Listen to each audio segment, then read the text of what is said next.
श्री स्वामी समर्थ, जय जय स्वामी समर्थ, श्री स्वामी समर्थ, जय जय स्वामी समर्थ. श्री स्वामी समर्थ महाराजांच्या नामस्मरणाने आजच्या व्हिडिओला सुरुवात करूया.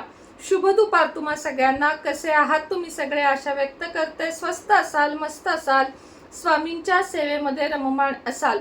उद्या आहे गुढीपाडवा, आपले नूतन वर्ष. हिंदू नवीन मराठी नूतन वर्ष याला म्हटलं जातं. म्हणजेच मराठी नववर्ष उद्या खऱ्या अर्थाने प्रारंभ होत आहे.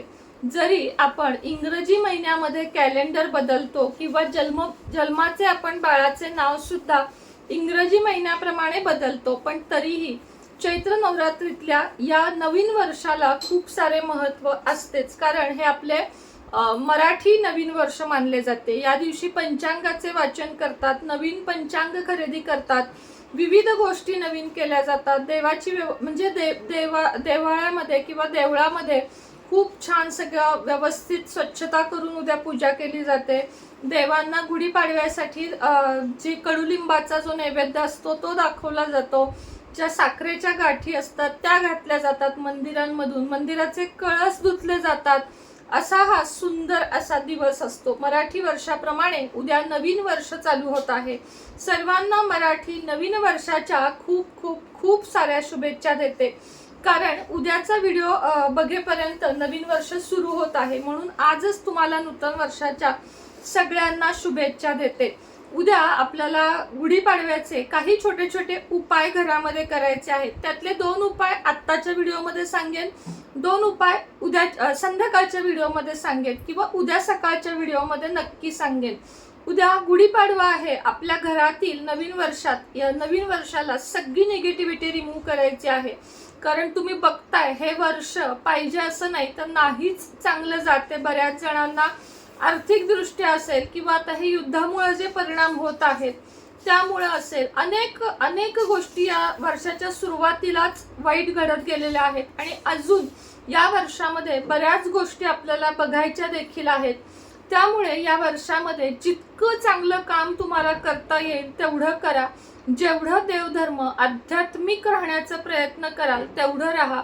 देवाला शरण जावा. देवाच्या हातामध्ये आपल्या आयुष्याची, आपल्या संपूर्ण काय असेल त्या गोष्टींची दोरी द्या. जे काय आपण रोजचा आपला दिनचर्या चालवतो, आपली कमाई असेल, आपलं आरोग्य असेल, ते सगळ्याची काळजी परमेश्वराला घ्यायला सांगा. कारण आता या वर्षामध्ये आपल्याला परमेश्वराशिवाय कोणीच आपलं संरक्षण करू शकत नाही. एकमेव तो आहे जो आपल्यासाठी थोडा तरी विचार करेल. उद्या घरातील निगेटिव्हिटी सगळी दूर होण्यासाठी एक उपाय तुम्हाला सांगत आहे. ज्योतिषशास्त्रीय उपाय आहे. उपायांना ज्योतिषशास्त्राचा आधार आहे आणि त्यानुसारच तुम्हाला हा उपाय सांगत आहे.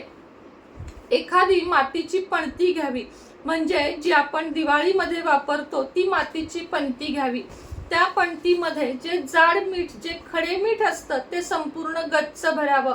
त्यानंतर त्याच्यामध्ये 7 लवंगा उभ्या अशा खोचाव्यात. म्हणजे लवंगाचं पिवळं फूल वरती आलं पाहिजे आणि दांडा जो असतो तो खाली आला पाहिजे. अशा पद्धतीने 7 लवंगा खोचायच्या आहेत. मध्ये एक कापराची वडी ठेवायची आहे आणि त्यानंतर ही प्रज्वलित करायची आहे. एका ताटामध्ये हे सगळं घ्यायचं आहे. म्हणजे ती जी पणती आहे जी प्रज्वलित करायच्या आधी एका मोठ्या ताटात घ्यायची आणि त्यानंतर तो कापूर पेटवायचा. म्हणजे कुठं पेटवायचा? जिथं त्या लवंगा आहेत. मोठा कापूर किंवा 5-6 कापूर ठेवलेत तरीही चालेल.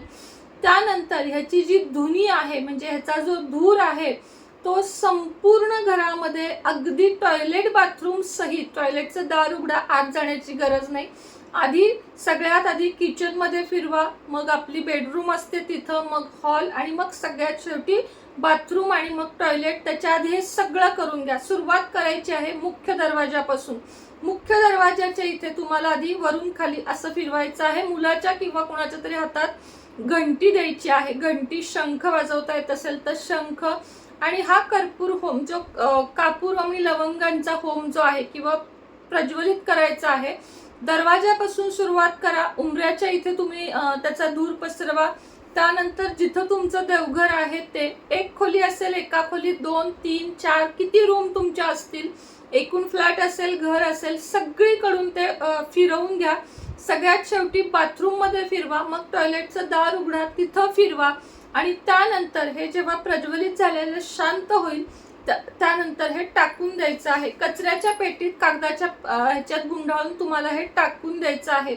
यामुळे तुमच्या घरामधली सगळी निगेटिव्हिटी दूर होऊन घरामध्ये तुमच्या चांगले वातावरण निर्माण होईल. घरातली इडापिडा सगळी दूर होईल आणि सुख समृद्धी येईल. हा उपाय तुम्ही गुढीपाडव्यानंतर प्रत्येक शनिवारी आणि अमावस्येला केलात तर तुम्हाला जास्त चांगले रिझल्ट दिसून येतील.